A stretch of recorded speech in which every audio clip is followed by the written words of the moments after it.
फतेह के जो पाकिस्तान में पैदा होने वाला एक जर्नलिस्ट था और बाद में पाकिस्तान से फिर कनाडा में शिफ्ट हो गया और इंडिया में भी काफ़ी इन्वॉल्व रहा करता था। उसकी मौत की खबर तो आप लोगों ने सुन ही ली होगी, क्योंकि उसकी मौत को आज 5-6 दिन या फिर एक हफ्ते के करीब गुजर चुका है।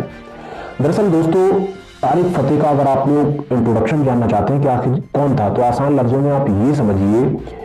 कि वो इकलौता ऐसा इंसान था कि जिसको इंडिया के इंटरनल मैटर में इन्वॉल्व होने की पूरी इजाज़त थी। क्योंकि आमतौर पर हम देखते हैं कि जब किसान आंदोलन हुआ था या फिर सिटीजनशिप अमेंडमेंट बिल आया था जिसमें मुसलमानों ने काफ़ी प्रोटेस्ट किया था, तो इन सारे मुद्दों को लेकर जब भी बाहर से कोई सपोर्ट किया करता था, कोई जर्नलिस्ट, कोई पॉलिटिशियन, कोई सेलिब्रिटी, तो अक्सर हमारे देश के एक बड़ा जो धड़ा हुआ करता था और इसके अलावा खासतौर से जो मीडिया हुआ करता था, वो ये कहा करता था कि ये जो बाहर के लोग हैं ये हमारे देश को तोड़ने की कोशिशें कर रहे हैं और बाहर के इंसान को हमारे अंदरूनी मैटर में बोलने की कोई इजाजत नहीं है। मगर तारिक फतेह एक ऐसा इंसान था कि जिसकी पूरी जिंदगी ही हमारे देश के जो इंटरनल मैटर थे उसमें घुसने की और उसमें खुराफात करते हुए ही गुजरी थी। हमेशा जो है उसके आगे लिख दिया जाता था इस्लामिक स्कॉलर उसके डिब्बे में, और उसको एक डिब्बे में बिठा दिया जाता था टीवी के, और जितना उसे इस्लाम के खिलाफ बोल मिलता था, इस्लाम को क्रिटिसाइज कर मिलता था, मुसलमानों को क्रिटिसाइज कर मिलता था, वो इंसान करता रहता था। शायद यही वजह थी कि एक बड़े ग्रुप का वो जो है लाडला बना हुआ था। फिलहाल अब ये इंसान तो हमारी दुनिया से जा चुका है, तो इसीलिए इस इंसान से जुड़ी इन सारी चीजों पर तबसरा करने से हम लोगों का कोई खास फायदा होने वाला तो है नहीं। अब जो मैं आप लोगों को बताने जा रहा हूं वो दरअसल इस इंसान की आखिरी रस्म से रिलेटेड एक खबर है। जब से ये इंसान खत्म हुआ था तब से अगले कई दिनों तक लगातार इसी बात को लेकर सोशल मीडिया पर चर्चाएं हो रही थी कि भाई इस इंसान के साथ क्या किया जाएगा, यानी इसको दफनाया जाएगा या फिर इसको जलाया जाएगा। क्योंकि एक तरफ तो ये इंसान मुस्लिम तो था ही नहीं, जिस तरह के इसके स्टेटमेंट रहा करते थे और जिस तरह की इसकी विचारधारा थी, दूसरी तरफ ये हिंदू रीति रिवाजों को फॉलो तो किया करता था, मगर इस इंसान ने कभी ऑफिशियली हिंदू धर्म को भी अपनाया नहीं था।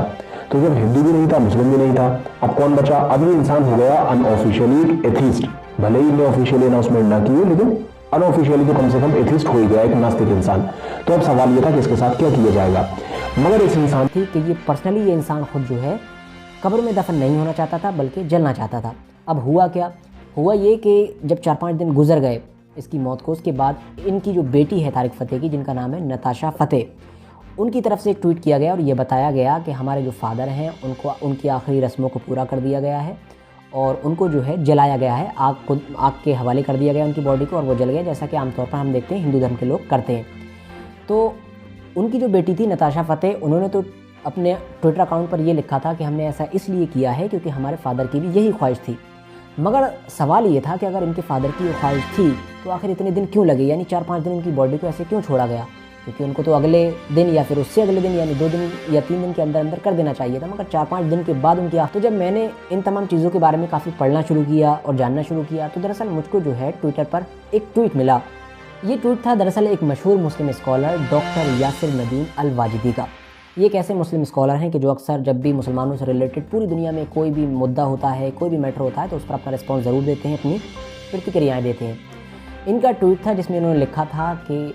तारिक फतेह की फैमिली ने लगातार 2-3 दिन कोशिश की, बार कोशिश की, और जो कनाडा की मुस्लिम कम्युनिटी है उससे रिक्वेस्ट की, उससे इजाज़त मांगी कि भाई हमको जो है कब्रिस्तानों में इस बॉडी को दफनाने। 2-3 दिन कोशिश की, बार कोशिश की, और जो कनाडा की मुस्लिम कम्युनिटी है उससे रिक्वेस्ट की, उससे इजाज़त मांगी कि भाई हमको जो है कब्रिस्तानों में इस बॉडी को दफनाने दिया जाए। मगर लाख कोशिशों के बावजूद भी 3 दिन तक जब कोशिशें की जाती रहीं, जब भी वहाँ की जो मुस्लिम कम्युनिटी थी उन्होंने इस बात की इजाज़त नहीं दी कि तारिक फतेह को जो है उनके कब्रिस्तान में दफनाया जाए, और फाइनली जब इजाज़त नहीं मिली तो उनको जो है जला दिया गया।